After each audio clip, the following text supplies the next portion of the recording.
Na kągi, pagaliau atėjo ta labai ilgai laukta diena, kada aš su savo 2 kojom nubėgsiu iš vieno žemyno į kitą. Iš Azijos į Europą. Girdžiu, kaip klausite, bet Pijau, kaip tu padarysi šitą visą idėją? Mums reikia daugiau konteksto. Tai atsakant į jūsų klausimą, čia maždaug yra mano gyvenamasis rajonėlis ir jeigu truputį išdidinsiu žemėlapį, galime pamatyti, kad jis yra visai netoli Azijos, kuri yra šitoj pusėje, ir Europos sankirtos. Šie 2 žemynai susikerta šitoje vietoje ir juos skiria vienas mažiukas Bosforo sąsiauris, per kurį eina 3 labai dideli tiltai. Ir yra toksai renginys, kuris vadinasi Stambulo maratonas, jis save reklamuoja kaip vienintelis tarpkontinentinis maratonas pasaulyje ir jis suteikia tokią unikalią galimybę prabėgti vienu iš didžiausių Stambulo tiltų iš Azijos pusės į Europą. Tai kaip ir planas visas aiškus, galime persirinkti, užsidėti sportbačius ir keliauti į Stambulo maratoną.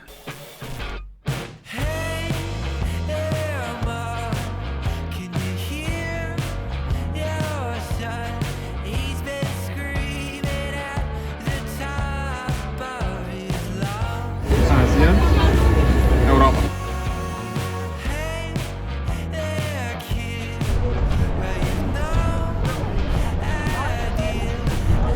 Važiavom tai kokią arti valandos ir buvo toks momentėlis, kur ne ten vairuotojas nuvažiavo ir juokinga, nes 5 autobusai važiavo tokiam konvojuje ir pirmas ne ten nuvažiavo ir ta visi 5 autobusai ne ten nuvažiavom, bet jau atvažiavom.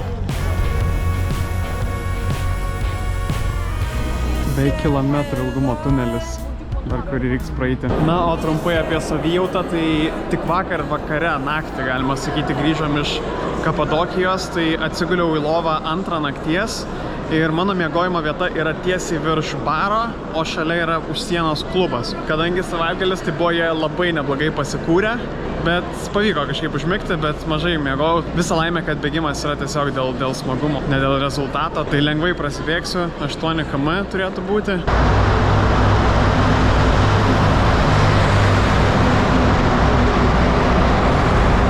Pagal tai, kad pravažiavo ką tik 2 pilni autobusai bėgikų, tai manau, kad mus ne ten paleido ir mums net turėjo reikėti eiti kilometro ilgumo tuneliu. Apšilsim kojas prieš bėgimą.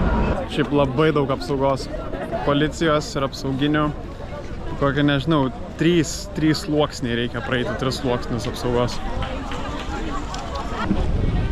Galima Turkijos vėliavą pasiimti bėgimui. Bėgimas dar net neprasidėjo, aš jau būsiu nuėjęs kokius 3 kilometrus, nes čia iki starto tai eiti ir eiti. Mano numeris yra 56 236 ir tai jau čia yra toks kaip paskutinis bėgimas, kuris yra nemokamas. Tas, kuris buvo anksčiau, tai irgi ten dalyvavo apie 50 000 žmonių spėjų. Štai ir tiltas, per kurį bėgsim. Pradeda išlysti. Vakar visą dieną lyjo, buvo audra, perkūnija, o šiandien oras tobulas bėgimui.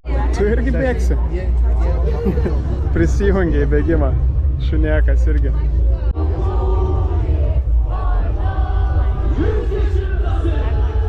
Šiaip čia labai turkiška šventė, nes jie dainuoja turkiškas dainas su Turkijos vėliavom, o aš stoviu, filmuoju ir laukiu bėgimo. Beraber söyleyelim bu güzel parçamızı.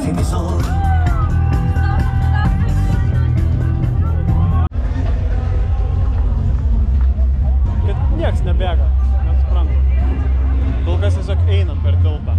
Žodžiu, reikia rodyti iniciatyvą ir pradėti bėgti.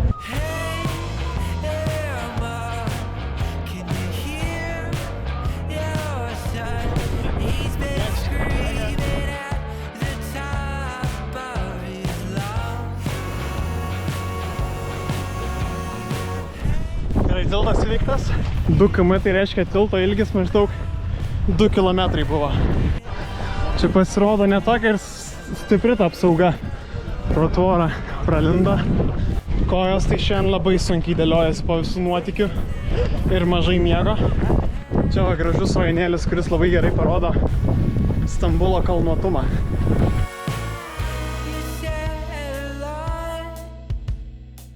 Sustojau ir aš biškį pafotkinti vaizdų, nes labai gražiai čia atrodė priekį.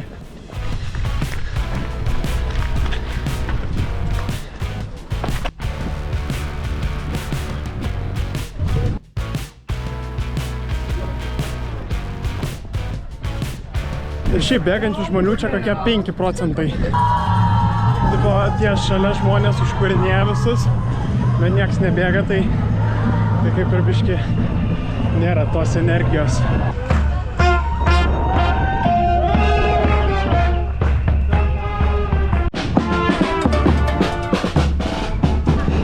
Kaip jie stengiasi.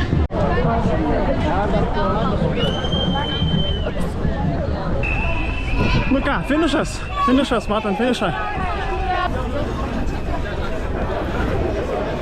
Na, šiaip labai buvo antiklimatiškas bėgimas, nes tokia atmosfera labiau ėjimo, nebėgimo. Bet žinoma, jeigu norėjai normaliai bėgti, tai reikėjo mokėti 120 eurų ir eiti į normalų Stambulo maratoną. Čia buvo tokia pigesnė alternatyva, tiksliau nemokama alternatyva, kur gyventojai gali pasivaikščioti ir pasifotkyti ant savo didžiojo tilto. Tai buvo smagu. Tai ir padariau, nubėgau ir taip pat užpildžiau savo vieną iš bucket listo punktų, tai yra nubėgti iš Azijos į Europą, kol esu čia. Tai šitą visą įgyvendinti pavyko, esu laimingas, galiu grįžti namo, pailsėti ir pagaliau biškį pradėti montuoti video, nes jau labai stipriai atsilieku. Gerai, ačiū, kad žiūrėjote ir iki.